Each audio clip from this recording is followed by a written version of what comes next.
yes it is yes it is พงศธร number 2 is cloudy today cloudy หมายถึงอะไรคะมีก้อนเมฆครึ้มมีเมฆครึ้มไหม is it cloudy today ปลายทางตอบตามความเป็นจริงนะคะแต่ต้นทางตอบไหนคะมีเมฆครึ้มไหมวันนี้ yes or no no it isn't no it isn't ไปธนกร is it snowy today ที่หัวหินนะคะ no it isn't นะ but in the western country แต่ต่างประเทศหรือประเทศแถบตะวันตกจะทำไมคะอาจจะมีหิมะใช่ไหมคะเพราะช่วงนี้ฤดูหนาวนะอาจจะมีหิมะนะ it's winter in the western country ตอนนี้เป็นฤดูหนาวนะ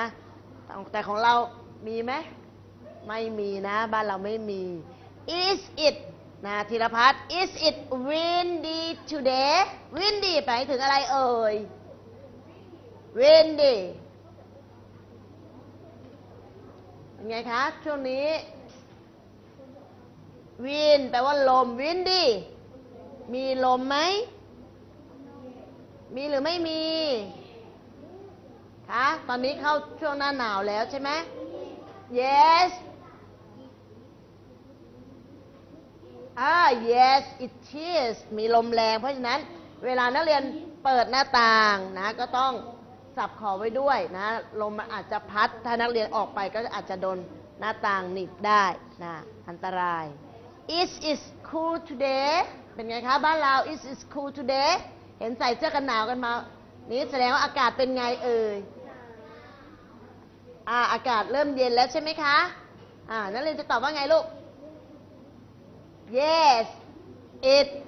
is yes it is ยากไหมคำถามถ้านักเรียนเจอคำถามลักษณะนี้นักเรียนตอบได้2กรณีคือ yes and no เอาตอบพร้อมกันนักเรียนที่หัวหินนะคะนักเรียนที่ปลายทางก็ตอบตามสภาพความเป็นจริงนะคะโอเค answer the questions is it sunny today ตอบพร้อมกัน next is it cloudy today มีเมฆครึ้มไหม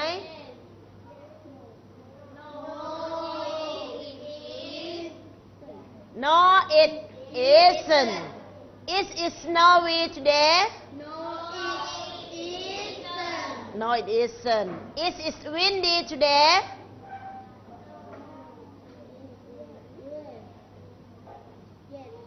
yes it is it cool today Yes, it is. yes it is is it hot today ถึงไหนแล้วถึงกายสิทธิ์ is it hot today hot แปลว่าอะไรลูกis it hot today yes or no no no อะไรลูก it is อะไรเอ่ย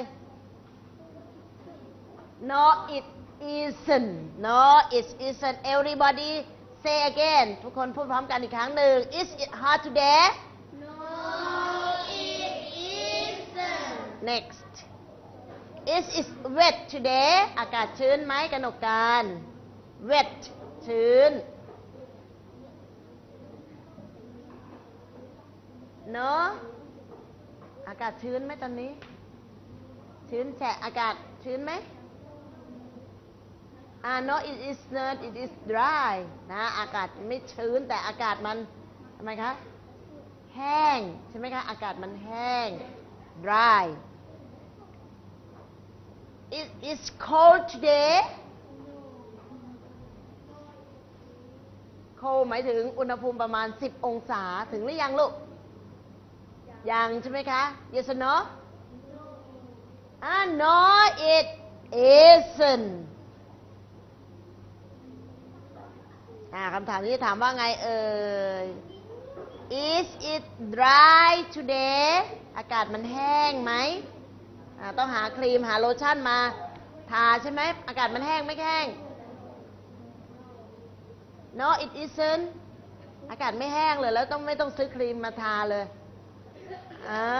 แห้งหรือไม่แห้งแห้งอากาศแห้งตอนนี้ทุกคนก็ต้องหาพวกโลชั่นหาครีมมาทาเพื่อไม่ให้ผิวเราทำไมลูกมันแห้งมันแตกใช่ไหมคะเพราะว่าช่วงนี้เข้าสู่อากาศหนาวแล้วนะเราก็จะต้องรักษาสุขภาพของเรานะแล้วก็เวลาหนาวเราก็ต้องหาเสื้อผ้ามาใส่ให้ทำไมคะให้เราอบอุ่นไปlook at the picture what is the weather like ลักษณะอากาศเป็นไงคะเนี่ยหนาวใช้คำว่า cold อะไรอีกเดี๋ยวท้ายชั่วโมงเราจะมีงานด้วยมีสั่งงานด้วยมีอะไรอีกหนาว cold snow มีไหมมี snowy มีหิมะมีอะไรอีก snowman มันสัญลักษณ์ของอะไรเนี่ยของฤดูกาลในช่วงนี้ทางประเทศตะวันตกใช่ไหมคะมีอะไรอีก hot เหรอit's very cold and snowy and อะไรอีก dryดูสิครูบอกว่าอากาศเป็นไง it's cold หมายถึงหนาว snowy มีม้า windy มีลมแรง and wet อากาศชื้นวันทิ้งก็เปียกไปเลยไปเรามาทบทวนคำศัพท์write number 1 to number 10 เขียนข้อ 1 ถึงข้อ 10 and please underline under the alphabet ไหนขีดเส้นใต้คำศัพท์ที่เติมลงไปในช่องว่างwrite number 1 to number 10 เขียนข้อ 1 ถึงข้อ 10 ทบทวนคำศัพท์and close หาอะไรมาปิดด้วยหาสมุดมาปิดด้วยกันเพื่อนชำเลืองดูซิว่านักเรียนได้ไปท่องคำศัพท์มาหรือเปล่าเป็นการทบทวนคำศัพท์ภาษาอังกฤษนั้นเราต้องท่องศัพท์ได้นะเรียนไปแล้วไม่ใช่ลืมหมดโอเค number 1 อันนี้เราจะไม่ตอบนะเราจะตอบลงในสมุดก่อนfill the alphabets in the word เติมคำที่หายไปอะไรที่หายไปนักเรียนก็เขียนไปทั้งคำเลย write number 1 เขียนข้อ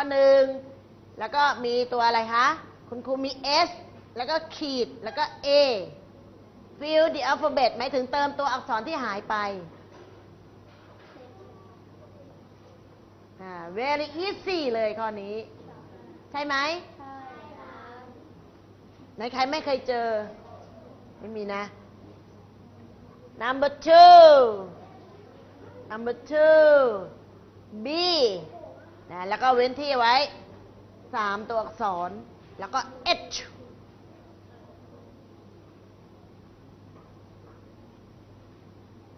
เราจะไม่เปิดดูของเก่าเพราะเราเป็นคนที่ซื่อสัตย์เชื่อถือได้ใช่ไหมป้านาย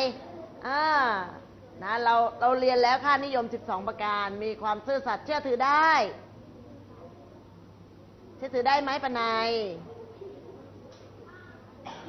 เราจะไม่เปิดดูของเก่านะไปทางด้วย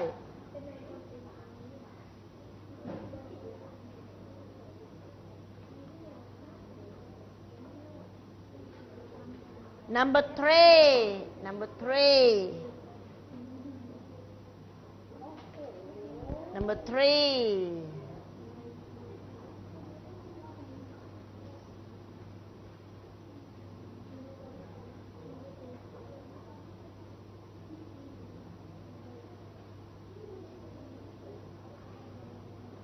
ตัวอักษรตัวไหนที่นักเรียน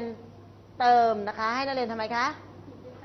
please underline ขีดเส้นใต้ด้วย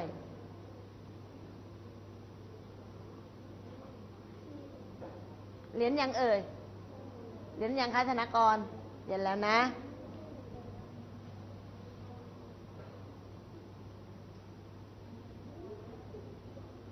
ดูรูปภาพแล้วน่าจะตอบได้ใช่ไหม Have you finished เห็นหรือยังเอ่ย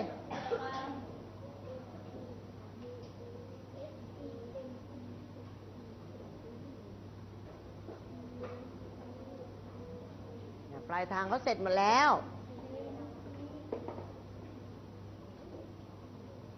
โอเค number one S A what alphabet ตัวอะไรคะตรวจไปข้อ1นะคะ number one S E อ่านว่าอะไรคะ C หมายถึงทะเล S E A C ทะเลหัวหิน C เคยได้ยินไหมnumber two คำว่าอะไรเอ่ยคำนี้นักเรียนคิดว่าคำนี้คำว่าอะไรเอ่ยคำว่าภาษาอังกฤษ say in English beach please spell beach B อะไรคะตัวอะไรเอ่ย E A C beach หมายถึงชายหาดหรือหาดทราย beach number three what is the word คำนี้คำว่าอะไรเอ่ย mountain M